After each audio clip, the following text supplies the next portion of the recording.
ಇರೋದು ಬಂದು ರಾಮಗುನಲ್ಲಿ. ನಾನು ಬಂದು ಜೂನಿಯರ್ ದುನಿಯಾ ವಿಜಯ್ ಅಂದ್ಬಿಟ್ಟು. ನಾನು ಬಂದು ಪ್ರೊಫೆಷ್ನಲ್ ಸಿಂಗರ್, ಆರ್ಕೆಸ್ಟ್ರಾ ಇದೆ ನಮ್ಮದು.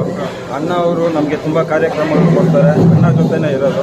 ವೀಕೆಂಡ್ ವಿತ್ ರಮೇಶ್ ಮತ್ತು ಕಾಮಿಡಿ ಕಿಲಾಡಿಗಳು ಸುಮಾರು ಶೋಗಳು ಬಂದಿದ್ದೀನಿ. ಅವ್ರಿಗೆ ಜೂನಿಯರ್ ದುನಿಯಾ ವಿಜಯ್ ಆಗಿ ಅವ್ರು ಕೆಲಸ ಮಾಡಿಕೊಂಡು ಅವ್ರ ಇದ್ರಾಗೆ ಅವ್ರ ಜೊತೆಯಲ್ಲೇ ಇರೋದು. ಸರ್ಗದಿಂದ ತುಂಬ ಎಲ್ಲ ನಮಗೇನು ಹೇಳಕ್ಕೆ ಬರೋಲ್ಲ, ಅವ್ರಿಗಿಂತ ನಮಗೇನು ಇಲ್ಲ ಆ ಥರ ಅವ್ರ ಜೊತೆ. ಇವತ್ತು ಭೀಮಾ ಫಿಲ್ಮ್ ರಿಲೀಸ್ ಆಗ್ತಾ ಇದೆ. ವಿಶೇಷವಾಗಿ ಏನು ನೀವು ಮಾಡ್ಕೊಂಡ್ಬಂದಿದ್ದೀರಾ?